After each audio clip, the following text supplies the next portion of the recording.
আসসালামু আলাইকুম রহমতুল্লাহি ওয়া বারাকাতুহু।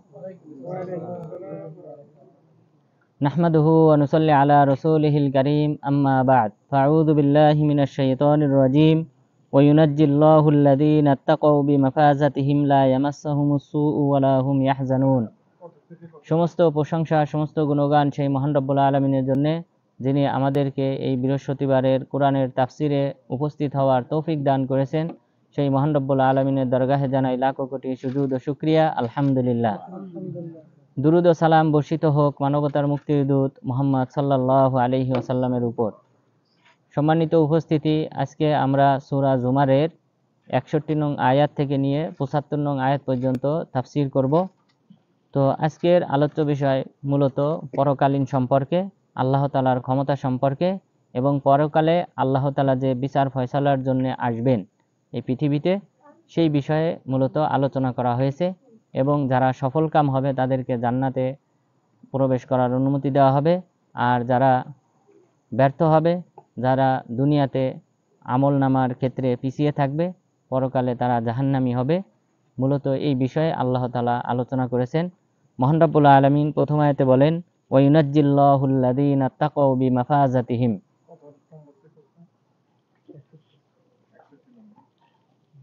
আল্লাহ তাআলা যারা মুত্তাকি তাদেরকে সফলতা দান করবেন, যারা মুত্তাকি তাদেরকে সফলতা দান করবেন। এখানে বিমাফাযাতিহিম যে শব্দটা ব্যবহার করা হয়েছে, এটা মক্কা, মদিনা এবং বাসরার অধিবাসীরা তারা এক বচন হিসেবে পাঠ করেন, আর কুফাবাসীরা তারা বহু বচন বিমাফাযাতিহিম অর্থাৎ দুই কিরাতে পাঠ করা যায়। কোরআন অবতীর্ণ হয়েছে 60টি কিরাতে, তো কিরাতের ভিন্নতা আছে। সুতরাং এখানেও বিমাফাযাতিহিম এক বচনও পাঠ করা যায়, আবার বিমাফাযাতিহিম বহু বচনও পাঠ করা যায়। তাহলে এই আয়াতে আল্লাহ তাআলা বললেন, আল্লাহ তাআলা যারা মুত্তাকি তাদেরকে সফলতা দান করবেন। এখানে মাফাজা শব্দের অর্থ কি, এই মর্মে মুফাসসিরিনগণ ভিন্ন ভিন্ন অর্থ করেছেন। কেউ কেউ বলেছেন বি আমালিহিম, তাদের আমলনামার মাধ্যমে আল্লাহ তাআলা সফলতা দান করবেন। ইমাম সুদ্দি রাহিমাহুল্লাহ একথা বলেছেন। এরপর বিমাফাযাতিহিম বি আদাই ফারাইজিহিম ওয়া ইজতিনাবি নাওয়াহিহিম। আল্লাহ তাআলা যে সকল ইবাদত ফরজ করেছেন, সেই ফরজ ইবাদত করার কারণে এবং যে সকল কাজ অন্যায় অশ্লীল কাজ থেকে বিরত থাকতে বলেছেন, সেই কাজ বিরত থাকার কারণে আল্লাহ তাআলা তাদেরকে সফলতা দান করবেন। তাহলে মুফাসসিরিনগণের এই দুইটি অর্থ, এটা হলো প্রসিদ্ধ অর্থ, যে আল্লাহ তাআলা মুত্তাকিদের সফলতা দান করবেন তাদের কৃত আমলের কারণে, অর্থাৎ ফরজ ইবাদত পালন করার কারণে, এবং সেই সাথে যে সকল অন্যায় অশ্লীল কাজ কবিরা গুনাহ থেকে নিষেধ করা হয়েছিল সেইগুলি মান্য করার কারণে আল্লাহ তাআলা মুত্তাকিদেরকে সফলতা দান করবেন। কি সফলতা? লা ইয়ামাসসাহুমুস সু, তাদেরকে কোনো প্রকার অনিষ্ট স্পর্শ করবে না। এখানে অনিষ্ট বলতে কি বোঝানো হয়েছে? মুফাসসিরিনগণ বলেছেন আযা মিন জাহান্নাম, জাহান্নামের যে সকল ধরনের শাস্তি রয়েছে, কোনো প্রকার শাস্তি তাদেরকে স্পর্শ করবে না। তাহলে লা ইয়ামাসসাহুমুস সু, জাহান্নামের কোনো প্রকার শাস্তি তাদেরকে স্পর্শ করবে না। ওয়ালা হুম ইয়াহজানুন, এবং তারা দুশ্চিন্তাগ্রস্ত হবে না। হাসরের ময়দানে সবচেয়ে বড় টেনশনের বিষয় হবে মানুষ ইয়া নাফসি করতে থাকবে এবং অনিশ্চয়তার মধ্যে থাকবে। দীর্ঘকাল পর্যন্ত হাসরের ময়দানে মানুষ দুশ্চিন্তাগ্রস্ত থাকবে এক সময়, এবং এখানেও শাস্তি প্রদান করা হবে, নানাবিধ শাস্তি প্রদান করা হবে হাসরের ময়দানে। সূর্যকে মানুষের মাথার নিকটবর্তী করে দেওয়া হবে, যা সহিহ বুখারীর রওয়ায়াত। আর সহিহ মুসলিমের রওয়ায়াতে বলা হয়েছে বিকদরে মিল, 1 মাইল সমপরিমাণ নিকটবর্তী করা হবে। 1 মাইল বলতে আমরা যেটা বুঝি বর্তমান যে দূরত্ব মাপার 1 মাইল, এটাকেও বোঝায়। আবার আরেকটা অর্থ হলো যে সুরমাদানি থেকে আমরা যে সুরমাদানির মাধ্যমে, যে কাঠির মাধ্যমে আমরা সুরমা লাগাই, সেই কাঠিটাকেও মাইল বলা হয়। তো যদি সুরমাদানি সমান, অর্থাৎ মাথার উপরেই বরাবর থাকবে সূর্য, অথবা 1 মাইলও যদি হয়, তবুও এটা মানুষের জন্য সহ্যের বাহিরে থাকবে। তো এইভাবে হাসরের ময়দানে শাস্তি দেওয়া হবে।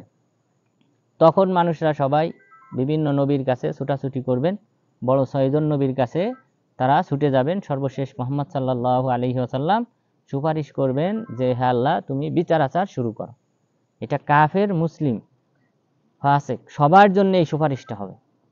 তাহলে রাসূল সাল্লাল্লাহু আলাইহি ওয়াসাল্লাম যে বড় সুপারিশটা করবেন সেটা হলো কাফের, মুসলিম, ফাসিক সবার জন্য এই সুপারিশটা হবে যেন আল্লাহ তাআলা বিচার আচার শুরু করেন। তো এই সময় মানুষ দুশ্চিন্তাগ্রস্ত থাকবে, কিন্তু মুত্তাকিরা যারা ফরজ ইবাদত পালন করে আর যে সকল কবিরা গুনাহ আছে তা থেকে বিরত থাকে, তারা কখনোই দুশ্চিন্তাগ্রস্ত হবে না, বরং তারা নিশ্চিত থাকবে তাদের সফলতার ব্যাপারে। এটা আল্লাহ তাআলার দেওয়া বড় একটা নিয়ামত এবং প্রশান্তি। মহান রব্বুল আলামিন এরপরে বললেন আল্লাহু খালিকু কুল্লি শাই, আল্লাহ তাআলা হলেন সব কিছুর সৃষ্টিকর্তা, সুতরাং তিনিই হলেন ইবাদত পাওয়ার যোগ্য।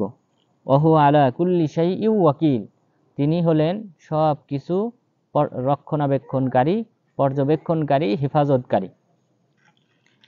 লাহু মাকালিদুস সামাওয়াতি ওয়াল আরদ, তার জন্যই হলো আসমান জমিনের সকল চাবিকাঠি।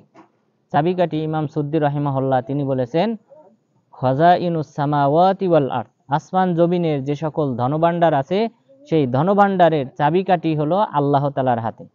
আর ইবনে আব্বাস রাদিয়াল্লাহু আনহু তিনি বলেছেন মাকালিদ শব্দের অর্থ মাফাতিহুন্না, আসমান জমিনের চাবিকাঠি হলো আল্লাহ তাআলার হাতে। তাহলে আসমান জমিনের যে সকল ধনভাণ্ডার আছে সেই সকল ধনভাণ্ডারের চাবিকাঠির মালিক হলেন আল্লাহ তাআলা। অর্থাৎ আল্লাহ তাআলা যাকে চান তার রিজিক বৃদ্ধি করে দেন, যাকে চান তার রিজিক সংকীর্ণ করে দেন। যেটা আমরা মানুষের মাঝে আমরা দেখতে পাই, সবার ইনকাম সমান না। সবাই অনেক আগে সৌদি আরবে আসলেও দেখা যায় তার ইনকাম কম, পরে যে এসেছে দেখা যায় তার ইনকাম বেশি।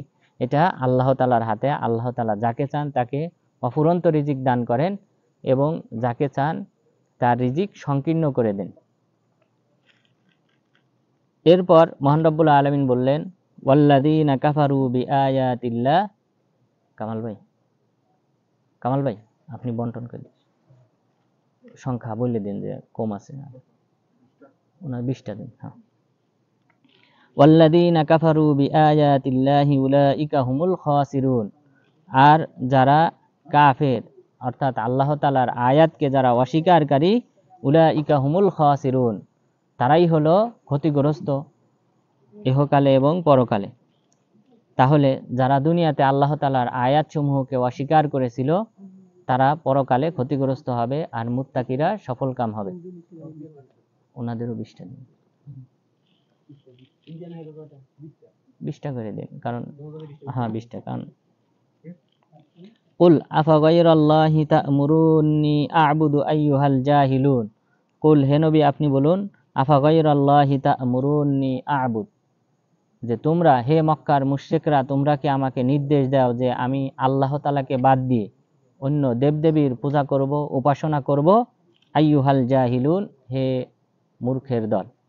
তো আল্লাহ তাআলা এখানে মক্কার মুশরিকদেরকে মূর্খ হিসেবে সম্বোধন করেছেন যে তোমরা কি আমাকে নির্দেশ দাও যার হাতে আসমান জমিনের চাবিকাঠি, যিনি এই পৃথিবীর সব কিছুর দেখাশোনা করেন, সব কিছুর রিজিক প্রদান করেন, সেই আল্লাহকে বাদ দিয়ে কি আমি অন্য কোনো দেবদেবীর পূজা করব, তোমরা কি আমাকে সেই নির্দেশ দাও। এরপরে বললেন ওয়ালাকাদ উহিয়া ইলাইকা ওয়া ইলাল্লাযীনা মিন ক্বাবলিকা লাইন আশরাকতা লায়াহবাতান্না আমালুক, যদি কেউ আল্লাহকে বাদ দিয়ে অন্য দেবদেবী পূজা করে, উপাসনা করে, অন্য কোনো মাখলুকের উপাসনা করে, তাহলে তার পরিণাম কি হবে আল্লাহ তাআলা বললেন ওয়ালাকাদ উহিয়া ইলাইকা ওয়া ইলাল্লাযীনা মিন ক্বাবলিক, আপনার কাছে এবং আপনার পূর্ববর্তী নবীদের কাছে প্রত্যাদেশ পাঠানো হয়েছিল যে লাইন আশরাকতা লায়াহবাতান্না আমালুক, আপনি যদি শিরিক করেন আপনার আমলনামা বরবাদ করে দেওয়া হবে। তো চিন্তা করেন, একজন নবীকে, একজন নবী না পূর্বের সমস্ত নবীকে আল্লাহ তাআলা বলেছেন যে সেই সাথে আমাদের নবীকেও, যে আপনি যদি শিরিক করেন আপনার আমলনামা অর্থাৎ যত ভালো আমল আছে সব আমল বরবাদ করে দেওয়া হবে। মহান রব্বুল আলামিন সূরা আনআমের 88 নম্বর আয়াতে বলেছেন মোট 18 জন নবীর নাম উল্লেখ করার পর, মোট 18 জন নবীর নাম উল্লেখ করার পর আল্লাহ তাআলা বললেন ওয়ালা ইন আশরাকু লাহাবিতা আনহুম মা কানু ইয়ামালুন, ওয়ালাউ আশরাকু লাহাবিতা আনহুম মা কানু ইয়ামালুন, যদি তারাও শিরিক করত আল্লাহ তাআলার সাথে তাহলে তাদের সকল আমল নামাকে বরবাদ করে দেওয়া হতো। তাহলে চিন্তা করেন, আল্লাহ তাআলা সূরা আনামের 83 থেকে 88 নং আয়াত পর্যন্ত 18 জন নবীর নাম উল্লেখ করার পর এসে বললেন যে এই সকল নবীরাও যদি, যাদের মধ্যে বড় বড় নবী ইব্রাহিম আলাইহিস সালাম, নূহ আলাইহিস সালাম, মূসা আলাইহিস সালাম, ঈসা আলাইহিস সালাম, তাদের নাম উল্লেখ করে লাস্টে বললেন এরাও যদি আল্লাহ তাআলার সাথে শরীক করত তাহলে তাদের আমল নামা সব ধ্বংস করে দেওয়া হতো। মহান রব্বুল আলামিন সূরা কাহাফের 103 থেকে 5 নম্বর আয়াতে বলেছেন, কুল হাল নুনাব্বিউকুম বিল আখসারিনা আমালা, আমি কি তোমাদেরকে সংবাদ দেব না, অবহিত করব না যারা যাদের আমল নামার দিক থেকে যারা সবচেয়ে বেশি ক্ষতিগ্রস্ত হবে কিয়ামত দিবসে। আল্লাযীনা দাল্লা সাইহুম ফিল হায়াতিদ দুনিয়া ওয়া হুম ইয়াহসাবুনা আন্নাহুম ইয়াহসিনুনা সুন্নাহ, তারা হলো ওই সকল লোক যাদের আমল নামা দুনিয়াতে যারা পথভ্রষ্ট হবে, যাদের প্রচেষ্টা পথভ্রষ্ট হয়ে যাবে, ব্যর্থ হবে, এবং অহুম ইয়াহসাবুনা আন্নাহুম ইয়াহসিনুনা সুন্নাহ, কিন্তু তারা দুনিয়াতে যে সকল আমল করে মনে করে আমরা ভালো আমল করতেছি। উলাইকাল্লাযীনা কাফারু বিআয়াতি রাব্বিহিম ওয়া লিকাইহি ফাহাবিতাত আমালুহুম ফালা নুকিমু লাহুম ইয়াওমাল কিয়ামাতি ওয়াজনা, আর এরাই হলো প্রকৃতপক্ষে আল্লাহ তাআলার আয়াতকে অস্বীকারকারী এবং তারা তাদের রবের সাক্ষাৎকে অস্বীকারকারী, সুতরাং তাদের আমল নামাকে বরবাদ করে দেওয়া হবে এবং কিয়ামত দিবসে তাদের আমল নামা ওজন করা হবে না। তাহলে এই আয়াতে দেখেন আল্লাহ তাআলা বললেন যে যারা শিরিক করে মনে করে যে তারা ভালো আমল করতেছে, অর্থাৎ মাখলুকের উপাসনা করতেছে, পূজা করতেছে, তারা কিন্তু খারাপ মনে করে না। তারা মনে করে যে এরা আমাদের সুপারিশকারী, এরাই আমাদেরকে জান্নাত নিয়ে যাবে, অর্থাৎ তারা ভালো আমল মনে করেই করতেছে। আল্লাহ তাআলা বললেন এদের এই প্রচেষ্টা, দুনিয়াতে যে সকল প্রচেষ্টা করতেছে এটা সব ব্যর্থ হবে, তাদের আমল নামা এই ভালো আমলগুলি, অর্থাৎ তারা যেটাকে ভালো মনে করতেছে সেটাকে সব বরবাদ করে দেওয়া হবে এবং তাদের আমল নামা ওজনে মাপা হবে না, বরং সরাসরি জাহান্নামে নিক্ষেপ করা হবে। নাউযুবিল্লাহ। তাহলে এটাই হলো শিরিকের পরিণাম। নবী হোক, কোনো মুমিন ব্যক্তি হোক, কোনো আল্লাহর ওলি হোক, যে কোনো ব্যক্তি আল্লাহ তাআলার সাথে শিরিক করলে তার সকল ভালো আমলগুলিকে আল্লাহ তাআলা বরবাদ করে দেবেন। লা ইয়াহবাতান্না আমালুক, আপনার আমল নামাকে বরবাদ করে দেওয়া হবে। ওয়ালা তাকুনান্না মিনাল খাসিরিন, আপনি ক্ষতিগ্রস্তদের অন্তর্ভুক্ত হবেন। বালিল্লাহা ফা'বুদ ওয়া কুম মিনাশ শাকিরিন, বরং আপনি শিরিক না করে এক আল্লাহর উপাসনা করেন এবং আল্লাহ তাআলার শুকরিয়া আদায়কারী হন। আল্লাহ তাআলার শুকরিয়া কিভাবে আদায় হবে? কেননা যেহেতু আল্লাহ তাআলাই সৃষ্টিকর্তা, রিজিকদাতা, প্রতিপালনকারী, সুতরাং তিনি ইবাদত পাওয়ার যোগ্য। এই ইবাদতটা যদি করা হয় প্রকৃতপক্ষে তাহলে আল্লাহ তাআলার কৃতজ্ঞতা আদায় করা হয়। কিন্তু আল্লাহকে বাদ দিয়ে অন্যের উপাসনা করলে আল্লাহ তাআলার অকৃতজ্ঞতা করা হয়। পরের আয়াতে আল্লাহ তাআলা বললেন ওমা কদারুল্লাহ হাক্কা কদরি, তারা আল্লাহ তাআলার হক, আল্লাহ তাআলা যে ইবাদত পাওয়ার যোগ্য সেই হক তারা যথাযথভাবে আদায় করে না। এটা মুশরিকদের ক্ষেত্রেও আল্লাহ তাআলা অবতীর্ণ করেছেন, আবার ইহুদিদের ক্ষেত্রেও অবতীর্ণ করেছেন যে ইহুদিরাও আল্লাহ তাআলাকে চেনার পর আল্লাহ তাআলার হক যথাযথভাবে আদায় করে নাই, এবং মক্কার মুশরিকরাও তারা আল্লাহ তাআলার হক যথাযথভাবে আদায় করে নাই। ওয়াল আরদু জামিআন কবদাতুহু ইয়াউমাল কিয়ামা ওয়াস সামাওয়াতু মাতবিয়াতুম বিয়ামিনি, আর পুরা পৃথিবীটা কিয়ামত দিবসে পুরা পৃথিবীটা আল্লাহ তাআলার মুষ্টির মধ্যে থাকবে। আমরা মুষ্টি বলতে যেটা বুঝি এটাকেই মুষ্টি বলা হয়। হাত আঙ্গুলকে গুটিয়ে নিলে যেটা হয় এটাকে মুষ্টিবদ্ধ বলা হয়। তা আল্লাহ তাআলার মুষ্টি আছে। এই আয়াত থেকে বোঝা যায় যে আল্লাহ তাআলার হাত আছে, মুষ্টি আছে, আল্লাহ তাআলা মুষ্টিবদ্ধ করেন।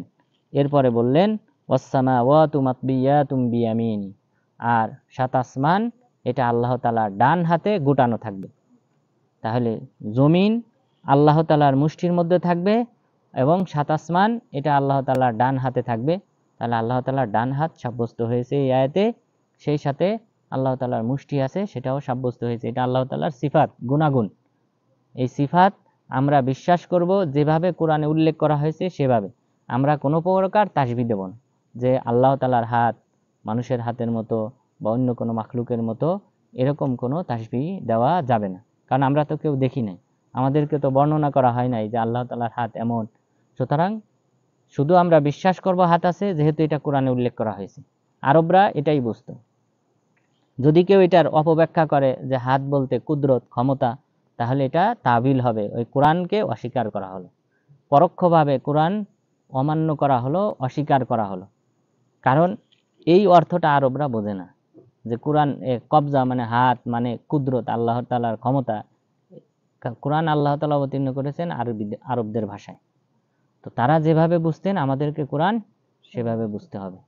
তা আরবরা এটাই বুঝতেন যে আল্লাহ তাআলার হাত আছে, মুষ্টি আছে, তো আমাদেরকেও সেইভাবে বুঝতে হবে, কিন্তু কোনো প্রকার অপব্যাখ্যা করা যাবে না।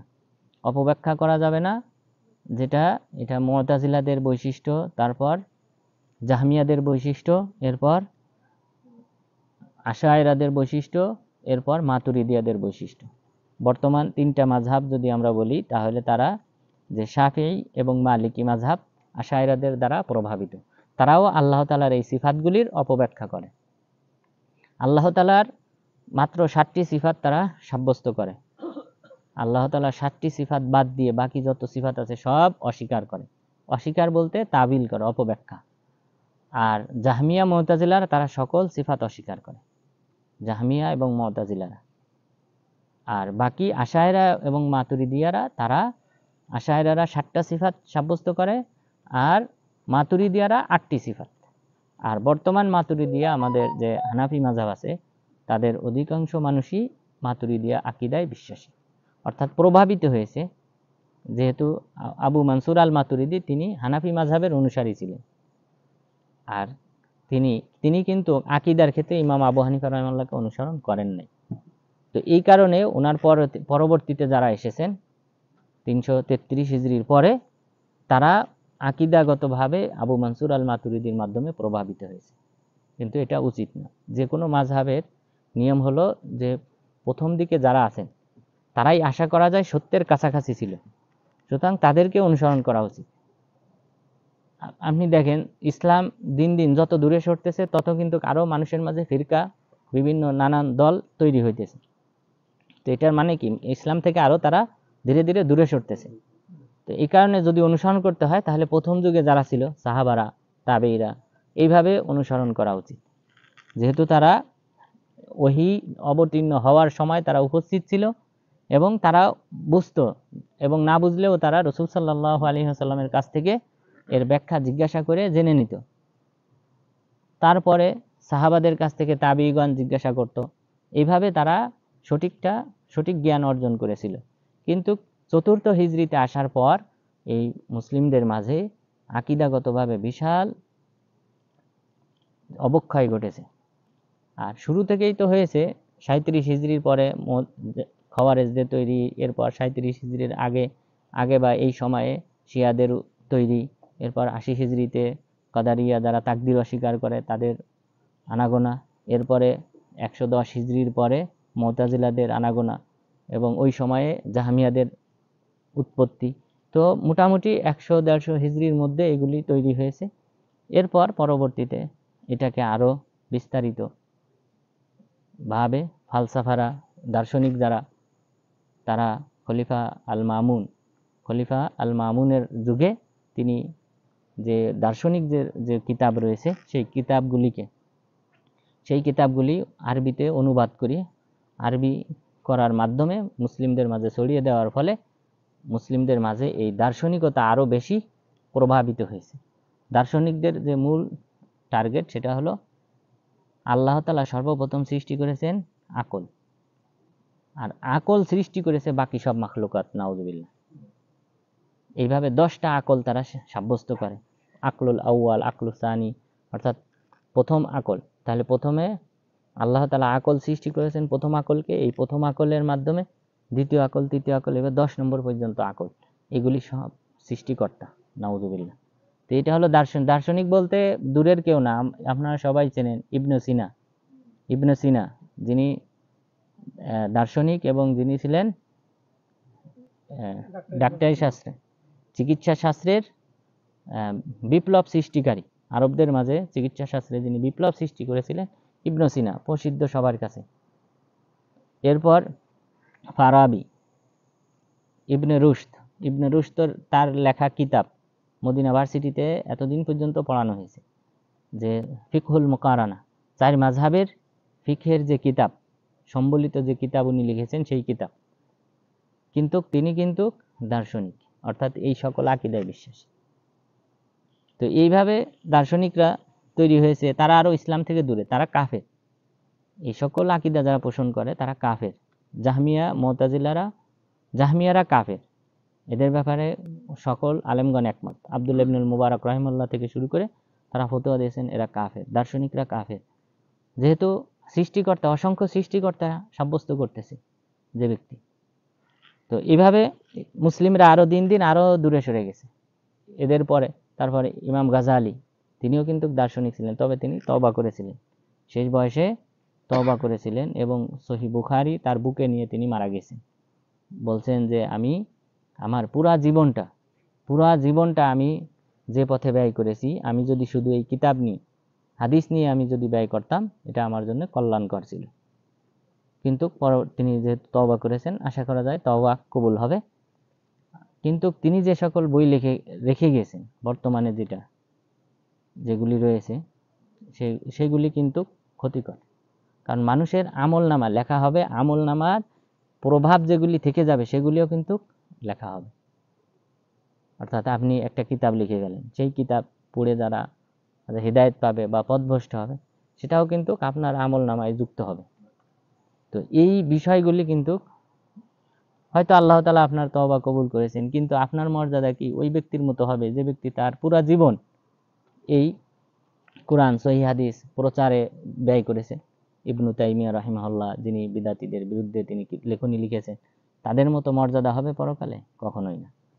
তো সুতরাং আমাদেরকে জীবন পরিচালনার ক্ষেত্রে এই বিষয়গুলি অবশ্যই খেয়াল রাখতে হবে যে আমরা যা করতেছি এবং আমরা যা রেখে যাব, এই সব কিন্তু আল্লাহ তাআলা হিসাবের আওতায় আনবেন। সুতরাং আমাদেরকে ভালো কাজের মধ্যে আমাদের জীবনটাকে অতিবাহিত করার প্রচেষ্টা করতে হবে। আল্লাহ তাআলা যেন আমাদেরকে সেই তৌফিক দান করেন, আমিন।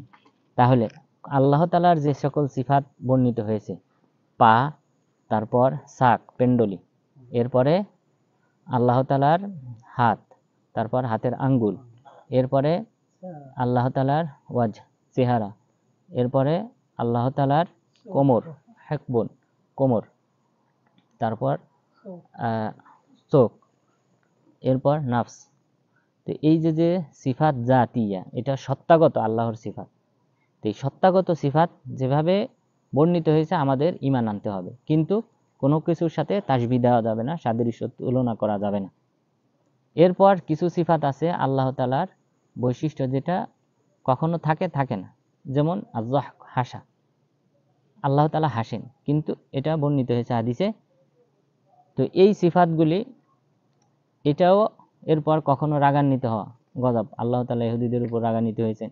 তো এই জাতীয় যে সকল সিফাত আছে, এই সকল সিফাত জাতিয়া আল্লাহ তাআলার সত্তাগত সিফাত, এবং যে সকল সিফাত ফি'লিয়া রয়েছে, কাজের সাথে সম্পর্কিত, এই সকল সিফাতের প্রতি আমাদের ঈমান আনতে হবে, কিন্তু কোনো উপর অপব্যাখ্যা, তাবিল এবং তাশবিহ, সাদৃশ্য দেওয়া যাবে না।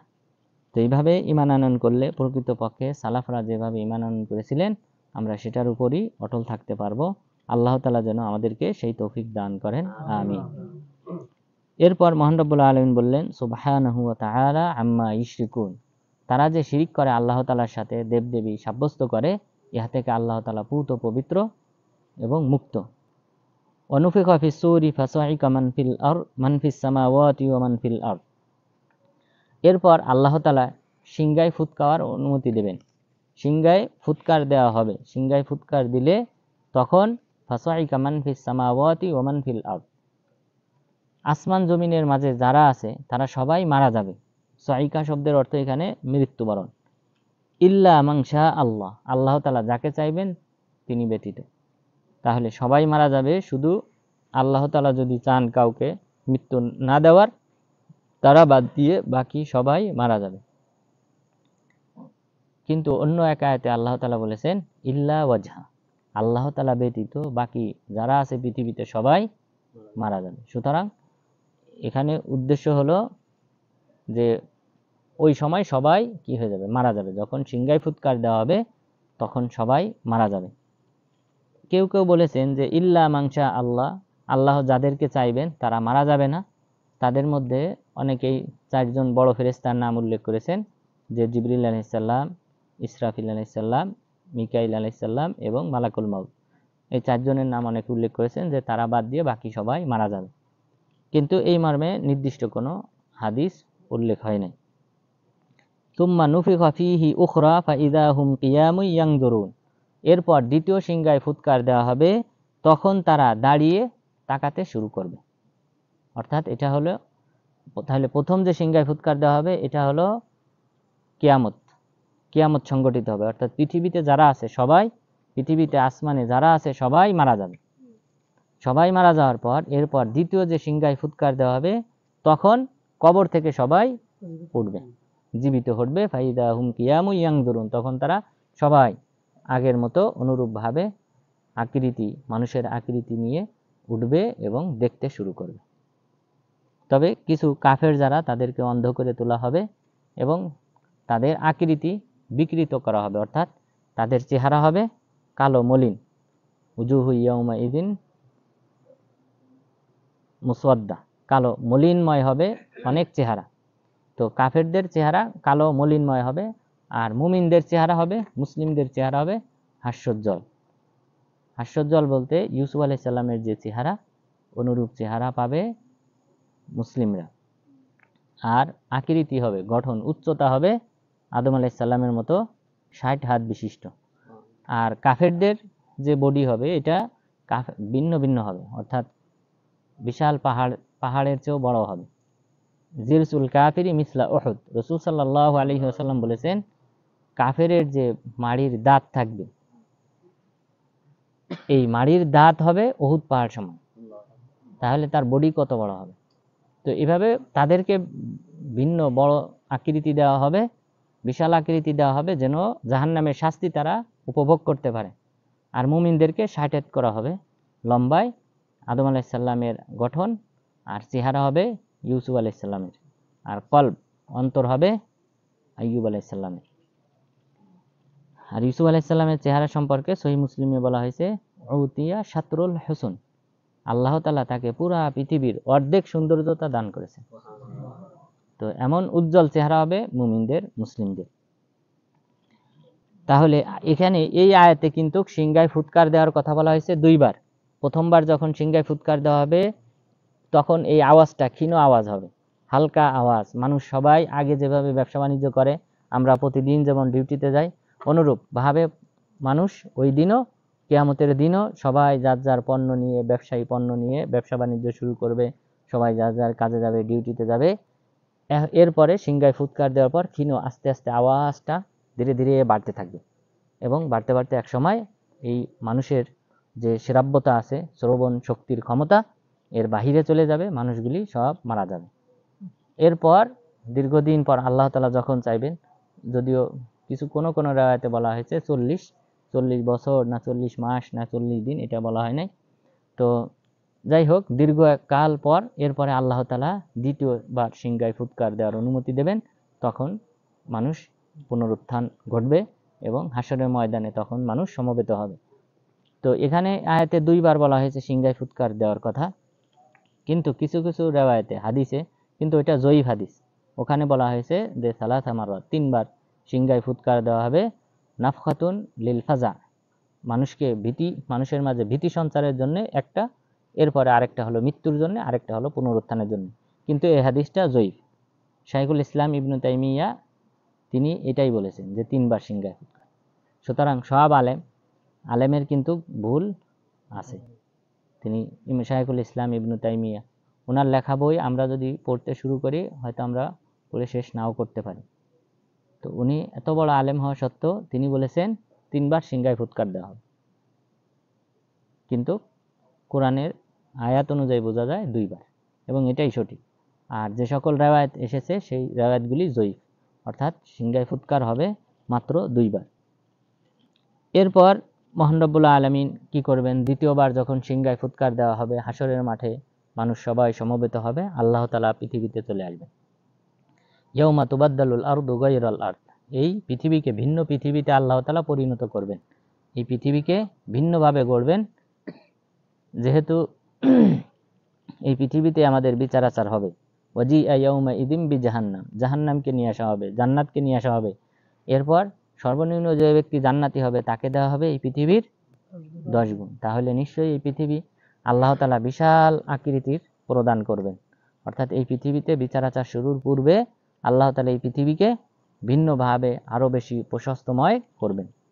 করার পর জান্নাত জাহান্নাম নিয়ে আসা হবে, আল্লাহ তাআলা নিজে আসবেন। মহান রব্বুল আলামিন বললেন, ওয়া আশরাকাতিল আরদু বিনুরি রাব্বিহা, আল্লাহ তাআলার নূরে, আল্লাহ তাআলার নূরের ঝলকে এই পৃথিবী আলোকময় হবে। তাহলে আল্লাহ তাআলা নিজে যখন আসবেন পৃথিবীতে, তখন এই পৃথিবী আলোকময় হয়ে যাবে। ওয়াউদি আল কিতাব, আর তখন মানুষের আমলনামা প্রদান করা হবে। এখানে উদি আল কিতাব আলেমগণ দুটি অর্থ করেছেন। কেউ বলেছেন কিতাব মানে এখানে আমলনামা, সবাইকে সবার আমলনামা দিয়ে দেওয়া হবে। আর কেউ কেউ বলেছেন যে হিসাব, মানুষের হিসাব নিকাশ শুরু হবে। ওয়াউদি আল কিতাব, এবং মানুষের আমলনামা প্রদান করা হবে বা হিসাব নিকাশ শুরু হবে। ওয়াজিআ বিন নাবিয়্যিনা ওয়াশ শুহাদাই ওয়াস সালিহিন, ওয়াজিআ বিন নাবিয়্যিনা ওয়াশ শুহাদাই ওয়া কুদিয়া বাইনাহুম বিল হক ওয়া হুম লা ইউযলামুন, আর যে সকল নবীগণ রয়েছেন, শহীদগণ রয়েছেন, তাদেরকে উপস্থিত করা হবে। এরপর ওয়াকুদিয়া বাইনাহুম বিল হক, তাদের মাঝে সত্য ইনসাফপূর্ণ বিচার করা হবে। ওয়াহুম লা ইউযলামুন, এবং তাদের প্রতি কোনো প্রকার জুলুম করা হবে না।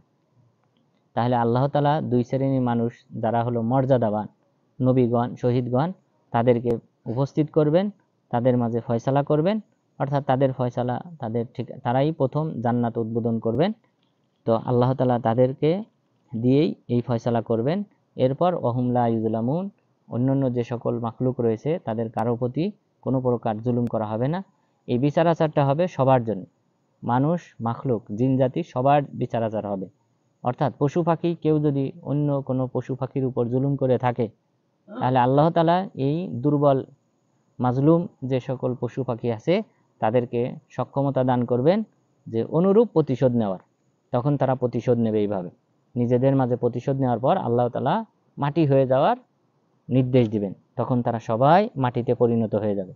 তখন কাফেররা আফসোস করে বলবে যে আমরা যদি মাটি হয়ে যেতাম, কিন্তু তাদের ওই আফসোস কোনো উপকার আসবে না। এরপরে আল্লাহ তাআলা কাফেরদেরকে এবং মুশরিকদেরকে, যারা যে মাবুদের উপাসনা করত, তাদেরকে সেই সকল মাবুদের সাথে দাঁড়ানোর নির্দেশ দেবেন। এবং প্রথমে মাবুদদেরকে জাহান্নামে নিক্ষেপ করা হবে, এরপর এই সকল যারা অনুসারী ছিল তাদেরকে জাহান্নামে নিক্ষেপ করা হবে। তাহলে আমলনামা, মিজানের পাল্লা শুধুমাত্র স্থাপন করা হবে মুসলিমদের জন্য। অর্থাৎ মুসলিম বলতে এই উম্মত এবং অন্যান্য নবীদের যারা অনুসারী ছিল, সকল উম্মতেরই যারা মুসলিম ছিল, শুধুমাত্র তাদের জন্য এই আমলনামা ওজন করা হবে। আর যারা কাফের মুশরিক, তাদের জন্য মিজানের পাল্লায় ফালা নুকিমু লাহুম ইয়াউমাল কিয়ামাতি ওয়াজনা, তাদের আমলনামা কোনো প্রকার ওজনের পাল্লায় মাপা হবে না, বরং তাদেরকে সরাসরি জাহান্নামে নিক্ষেপ করা হবে। আর এই মুমিনদের মধ্যে যারা কবিরা গুনাহকারী, যাদের আমলনামা ভারী হবে, ভালো আমলগুলি যাদের ভারী হবে তারা জান্নাতি হবে, যাদের আমলনামা সমান হবে তারা অপেক্ষমান থাকবে। অর্থাৎ আরফ, সূরা আরফ আপনারা জেনেছেন, ওখানে যে একদল লোক তারা অপেক্ষমান থাকবে, তারা জান্নাতও দেখতে পাবে, জাহান্নামও দেখতে পাবে। অর্থাৎ তাদের আমলনামা সমান, যে ভালো আমলও সমান, খারাপ আমলও সমান। এখন তাদের ফয়সালা কি হবে? তখন তারা ঝুলন্ত অবস্থায় থাকবে, অর্থাৎ স্বাভাবিক অবস্থায় থাকবে, যে তারা জাহান্নামও দেখবে আবার জান্নাতও দেখবে। জাহান্নাম দেখলে তখন বলবে আল্লাহ আমাদের মুখকে জান্নাতের দিকে ফিরিয়ে দাও। এরপরে তারা তামান্না করবে। তো তামান্না করতে করতে এক সময় তাদেরকে আল্লাহ তাআলা জান্নাতে যাওয়ার অনুমতি দেবেন। আর যাদের আমলনামা হালকা হবে তাদেরকে আল্লাহ তাআলা জাহান্নামে দেবেন, তাদের শাস্তি অনুযায়ী, তাদের পাপ অনুযায়ী যতটুক শাস্তির যোগ্য ততটুক শাস্তি দেওয়ার পর আবার তাদেরকে জান্নাতে নিক্ষেপ করা হবে। অর্থাৎ কোনো মুসলিম ব্যক্তি চিরস্থায়ী জাহান্নামী হবে না। মুসলিম ব্যক্তি বলতে যারা শিরিকে লিপ্ত হবে না, কুফরিতে লিপ্ত হবে না, এই সকল ব্যক্তিরা, অর্থাৎ ইমানের উপর আছে কিন্তু অন্য বড় কবিরা গুনাহ যতই থাক, তারা একদিন শাস্তি পেয়ে হোক, অথবা আল্লাহর ক্ষমা পেয়ে হোক, অথবা নবীগণের সুপারিশ পেয়ে হোক, ফেরেশতাদের সুপারিশ পেয়ে হোক, সৎ মুমিন ব্যক্তিদের সুপারিশ পেয়ে হোক, যে কোনোভাবে তারা জাহান্নাম থেকে বের হবে, মুক্ত হবে।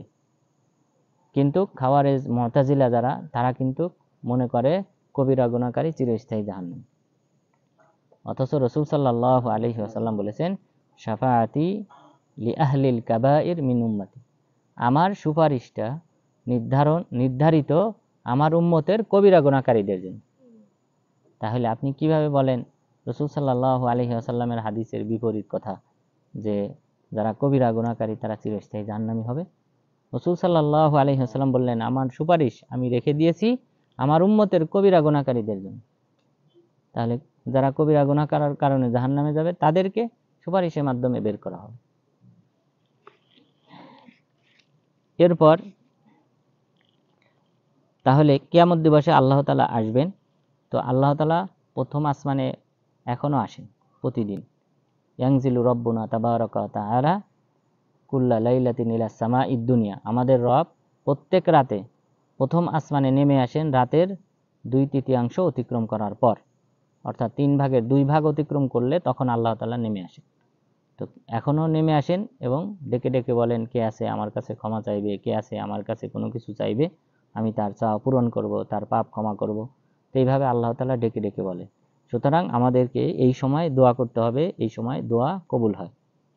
এরপর আল্লাহ তাআলা বললেন, ওয়া উফিয়াত কুল্লু নাফসিম মা আমিলাত ওয়া হুয়া আ'লামু বিমা ইয়াফআলুন, আর প্রত্যেক ব্যক্তিকে তার কৃতকর্মের প্রতিদান দান করা হবে পূর্ণ মাত্রায়, এবং তিনি জানেন কে কি আমল করে। এরপর ফয়সালা যেহেতু হয়ে যাবে, ফয়সালা করার পর আল্লাহ তাআলা জাহান্নামীদেরকে জাহান্নামে নিয়ে যাওয়ার নির্দেশ দিবেন। ওয়াসিকাল্লাযীনা কাফারু ইলা জাহান্নামা জুমারা, সূরা জুমার যে কারণে নামকরণ করা হয়েছে সেই শব্দ, অর্থাৎ জুমার শব্দ অর্থ হলো দল, দলে দলে, যে জাহান্নামীদেরকে কাফেরদেরকে জাহান্নামে দলে দলে হাঁকিয়ে নিয়ে যাওয়া হবে, অর্থাৎ ফেরেশতারা হাঁকিয়ে নিয়ে যাবেন 70 গজ বিশিষ্ট শিকলে বেঁধে, 70 গজ বিশিষ্ট শিকলে তাকে কি হবে, পেঁচানো হবে, অর্থাৎ তার হাত পা এইভাবেই করে এরপরে শিকল দিয়ে পুরা বডি কি করানো হবে, পেঁচানো হবে। পেঁচানোর পর এরপরে ফাসলুকু, আল্লাহ তাআলা ফেরেশতাদেরকে নির্দেশ দেবেন জাহান্নামে নিক্ষেপ করো, মাথা নিচের দিক দিয়ে পা উপরের দিক দিয়ে, অর্থাৎ লাঞ্ছনার শেষ পর্যায়ে লাঞ্ছনা হাসরের ময়দানে এই কাফেরদেরকে মুশরিকদেরকে করা হবে এবং এইভাবে তাদেরকে জাহান্নামে নিক্ষেপ করা হবে। আল্লাহ তাআলা বললেন যে হাঁকিয়ে নিয়ে, ওয়াসিকাল্লাযীনা কাফারু ইলা জাহান্নামা জুমারা, যারা কাফের তাদেরকে হাঁকিয়ে নিয়ে যাওয়া হবে জাহান্নামে দলে দলে, হাত্তা ইযা জাউহা ফুতিহাত আবওয়াবুহা, যখন তারা জাহান্নামের কাছে আসবে, গেটে আসবে, তখন জাহান্নামের গেট খুলে দেওয়া হবে। ওয়াকালা লাহুম খাজানাতুহা আলাম ইয়াতিকুম রাসূলুম মিনকুম ইয়াতলুনা আলাইকুম আয়াতি রাব্বিকুম, তখন তার পাহারাদাররা বলবে, তোমাদের কাছে কি রাসূলগণ আসেন নাই যারা তোমাদের কাছে তোমাদের রবের আয়াত পাঠ করত, ওয়াইনদিরুনাকুম লিকা ইয়াউমিকুম হাযা, এবং আজকের এই দিনের সাক্ষাৎ সম্পর্কে তোমাদেরকে সতর্ক করত, অর্থাৎ পরকালে যে আল্লাহ তাআলার সম্মুখীন হতে হবে, বিচার আচারের সম্মুখীন হতে হবে, এই বিষয়ে কি তারা তোমাদেরকে কোনো কিছু সতর্ক করে নাই? ক্বালু বালা, হ্যাঁ অবশ্যই তারা সতর্ক করেছে। ওয়ালাকিন হাক্কাত কালিমাতুল আযাবি আলাল কাফিরিন, কিন্তু কাফেরদের উপর আল্লাহ তাআলার শাস্তি অবধারিত হয়েছে। কিলা দুখুলু আবওয়াবা জাহান্নামা খালিদিনা ফিহা, তখন তাদেরকে বলা হবে তোমরা জাহান্নামে প্রবেশ করো চিরস্থায়ীভাবে। ফাবিসা মাসওয়াল মুতাকাব্বিরিন, অহংকারীদের আবাসস্থল কতই না জঘন্য। ওয়াসিকাল্লাযীনা তাকাউ রাব্বাহুম ইলাল জান্নাতি জুমারা, আর যারা মুত্তাকি তাদেরকে জান্নাতের দিকে দলে দলে হাঁকিয়ে নিয়ে যাওয়া হবে। হাত্তা ইযা জাউহা ওয়া ফুতিহাত আবওয়াবুহা, এবং যখন তারা জান্নাতের গেটে পৌঁছাবে, জান্নাতের গেটসমূহ খুলে দেওয়া হবে। ওয়াকালা লাহুম খাজানাতুহা সালামুন আলাইকুম তিবতুম ফাদখুলুহা খালিদিন, তখন পাহারাদাররা বলবে তোমাদের উপর প্রশান্তি বর্ষিত হোক, তোমাদের কৃতকর্ম সফলকাম হয়েছে, সুতরাং তোমরা জান্নাতে প্রবেশ করো চিরস্থায়ীভাবে। ওয়াকালুল হামদুলিল্লাহিল্লাযী সাদাকানা ওয়াদা, তখন জান্নাতীরা বলবে সেই আল্লাহ তাআলার প্রশংসা যিনি তার প্রতিশ্রুতি পূর্ণ করেছেন। ওয়া আওরাসানাল আরদা নাতাবাওয়াউ মিনাল জান্নাতি হাইসু নাশা, এবং যিনি আমাদেরকে এই সুবিশাল জমিনের, এই সুবিশাল জান্নাতের উত্তরাধিকারী করেছেন, আমরা জান্নাতে যেখানে ইচ্ছা সেখানে আমরা চলাফেরা করতে পারবো। ফানি'মা আজরুল আমিলিন, যারা ভালো আমলকারী, সৎ আমলকারী, তাদের প্রতিদান কতই না উত্তম। ওয়াতারাল মালাইকাতা হাফিনা মিন হাউলিল আরশ, আর আপনি সেদিন কিয়ামত দিবসে দেখবেন ফেরেশতাদেরকে আল্লাহ তাআলার আরশের চতুর্পার্শ্বে তারা অবস্থান করছে। ইউসাব্বিহুনা বিহামদি রাব্বিহিম, তারা তাদের রবের প্রশংসা গুণকীর্তন করছে। ওয়াকুদিয়া বাইনাহুম বিল হক, তাদের মাঝে ন্যায় ইনসাফপূর্ণ ফয়সালা করা হবে। ওয়াকিল আলহামদুলিল্লাহি রাব্বিল আলামিন, এবং বলা হবে সকল প্রশংসা বিশ্বজগতের প্রতিপালক আল্লাহ তাআলার জন্য। তাহলে এখানে যে সমাপ্তিটা করা হয়েছে আল্লাহ তাআলার প্রশংসার মাধ্যমে, অর্থাৎ আল্লাহ তাআলা ন্যায় ইনসাফপূর্ণ ফয়সালা করবেন। এই কারণে শুকরিয়া স্বরূপ মুমিনগণ তারা আল্লাহ তাআলার কৃতজ্ঞতা প্রকাশ করবে, তারা আলহামদুলিল্লাহ পাঠ করবে। তাহলে এই আয়াতে কিন্তু আমরা জানলাম যে ফেরেশতাগণ আল্লাহ তাআলার আরশের চারপাশে থাকবেন। অর্থাৎ আপনারা জানেন যে আরশটা হলো সবচেয়ে বড় মাখলুক। অর্থাৎ তাহলে এই আরশেরও কি আছে? সীমাবদ্ধতা আছে। অর্থাৎ অনেকেই মনে করে যে না, এটা সীমাবদ্ধতা আছে, কারণ আল্লাহ তাআলা বললেন হাউলাল আরশ, এই আরশের চারপাশে থাকবেন ফেরেশতারা বেষ্টিত চারপাশে। তাহলে এই আরশেরও কি আছে? সীমাবদ্ধতা আছে। অর্থাৎ এই আরশটা হলো 7 আসমান 7 জমিনের চেয়েও বড়, কিন্তু বড় হইলেও তারও সীমাবদ্ধতা আছে। যেহেতু আমরা জানলাম চার চতুর্পার্শ্বে দিয়ে ফেরেশতারা থাকবে। যদি সীমাবদ্ধ না থাকতো, অসীম হতো, তাহলে এই কথা আল্লাহ তাআলা বলতেন না যে তার চারপাশে ফেরেশতারা থাকবে। তাহলে এখানে আল্লাহ তাআলার আরশের কথা বলা হয়েছে, আল্লাহ তাআলার হাত মুষ্টির কথা বলা হয়েছে। এগুলি আল্লাহ তাআলার সিফাত। আল্লাহ তাআলা আরশে আছেন, কিন্তু আরশে কিভাবে আছেন? মুবাইয়িনুন আন খালকিহি, আল্লাহ তাআলা তিনি তার মাখলুক থেকে বিচ্ছিন্ন, অর্থাৎ মাখলুকের সাথে মিশে নেই। অর্থাৎ আরশের উপর আমরা যেমন ভাবে কুরসিতে বসি, এমনটা না। আল্লাহ তাআলা বাইন, মাখলুক থেকে বিচ্ছিন্ন, আলাদা আছেন। আল্লাহ তাআলা নিজের প্রয়োজনে কি করেন নাই, আল্লাহ তাআলার ইচ্ছা হয়েছে, এই কারণে আরশ সৃষ্টি করেছেন, আরশের উপরে আছেন। এরপর কুরসি মানে পাদানি, আল্লাহ তাআলার মাউজুল কদামাইন, আল্লাহ তাআলার পাদানি, যেখানে পা রাখেন। তো এটা পা রাখা বলতে এটাও বিচ্ছিন্ন, আল্লাহ তাআলা ওই কুরসির সাথে মিশে নেই আল্লাহ তাআলার পা। অর্থাৎ বা ইনুন আন খালকিহি, আল্লাহ তাআলার যত মাখলুক আছে সকল মাখলুকের থেকে তিনি বিচ্ছিন্ন, কিন্তু আল্লাহ তাআলা তার ইচ্ছা হয়েছে, এই কারণে আল্লাহ তাআলা আরশ, এরপরে কুরসি ইত্যাদি সৃষ্টি করেছেন এবং ইহার উপর আছেন, কিন্তু বিচ্ছিন্ন, মিলিত হয়ে নয়। তাহলে আজকের আলোচনায় আমরা যে কয়েকটি বিষয় জানলাম, যে আল্লাহ তাআলার হাত আছে, মুষ্টি আছে, এবং সিংহায় ফুৎকার দেওয়া হবে 2 বার 3 বার নয়, এবং সেই সাথে আল্লাহ তাআলা যে সকল ব্যক্তিরা জান্নাতি তাদেরকে আল্লাহ তাআলা পুরস্কৃত করবেন সুবিশাল জান্নাত দেওয়ার মাধ্যমে, এবং সেখানে তারা তাদের ইচ্ছা মতো তারা চলাফেরা করতে পারবে, সেখানে কোনো বাধা নিষেধ থাকবে না, এবং সেখানে তারা আল্লাহ তাআলার কৃতজ্ঞতা করবে। আল্লাহ তাআলার কৃতজ্ঞতার অন্যতম বাক্য আলহামদুলিল্লাহি রাব্বিল আলামিন, এই বাক্য তারা পাঠ করবে। সুতরাং আল্লাহ তাআলা যেন আমাদেরকে এই যে জান্নাত যাওয়ার জন্য আমাদের এই পৃথিবীতে আল্লাহ তাআলা মূলত আমাদেরকে জান্নাত থেকেই পাঠিয়েছেন। আদম আলাইহিস সালামকে জান্নাতেই রেখেছিলেন এবং জান্নাতেই তাকে বসবাস করতে বলেছিলেন। এটাই হলো আমাদের মূল ঠিকানা, আবাস ঠিকানা। কিন্তু সেখান থেকে পৃথিবীতে আসার পিছনে মূল কারণ হলো পরীক্ষা স্বরূপ।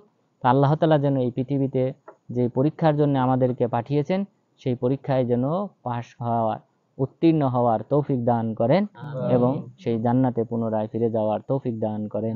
আমিন। আকুলু কওলি হাদা ওয়াস্তাগফিরুল্লাহ লি ওয়া লাকুম ওয়া লিসাইরিল মুসলিমিন।